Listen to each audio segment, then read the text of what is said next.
സുധാമന്റെ കയ്യിലുണ്ടായിരുന്നത് ഒരൽപ്പം അവിൽ മാത്രമായിരുന്നു. പക്ഷേ അത് 3 ലോകങ്ങളെയും മാറ്റിമറിച്ചു. സുധാമൻ ദാരിദ്ര്യം നിറഞ്ഞ ഒരു ബ്രാഹ്മണൻ തന്റെ പഴയ ചങ്ങാതിയായ ശ്രീകൃഷ്ണനെ കാണാൻ ദ്വാരകയിലേക്ക് യാത്ര തുടങ്ങി. വർഷങ്ങൾക്കു മുൻപ് ഒരാശ്രമത്തിൽ ഒരുമിച്ചു പഠിച്ചവരാണവർ.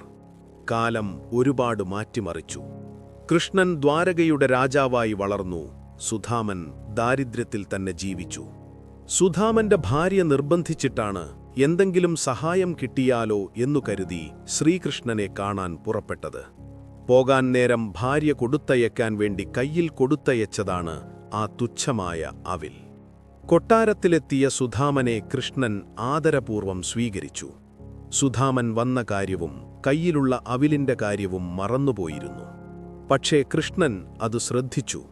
ആ അവിൽ വാങ്ങി കഴിച്ചു. ആദ്യത്തെ പിടി കഴിച്ചപ്പോൾ കൃഷ്ണന്റെ രാജ്യത്തിന് ഐശ്വര്യം വന്നു. രണ്ടാമത്തെ പിടി കഴിച്ചപ്പോൾ സ്വർഗം സന്തോഷിച്ചു.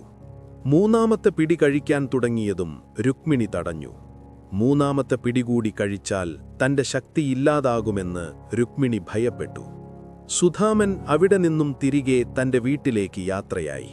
പക്ഷേ അവിടെയെത്തിയ സുധാമൻ അത്ഭുതപ്പെട്ടുപോയിരുന്നു. കാരണം ആ കൊച്ചു കുടിശ ഒരു വലിയ മാളികയായി മാറിയിരിക്കുന്നു. ഭഗവാൻ കൃഷ്ണൻ തന്റെ ഭക്തനു നൽകിയ സമ്മാനമായിരുന്നു അത്. കൃഷ്ണൻ സുധാമനു കൊടുത്തത് വെറും ഭൗതികമായ സമ്പത്തു മാത്രമല്ല, മറിച്ച് സ്നേഹത്തിന്റെയും സൗഹൃദത്തിന്റെയും സാധ്യത കൂടിയാണ്. ഇനിയും ഇതുപോലെയുള്ള കഥകൾ കേൾക്കാൻ ഉടൻ തന്നെ സബ്സ്ക്രൈബ് ചെയ്യുക.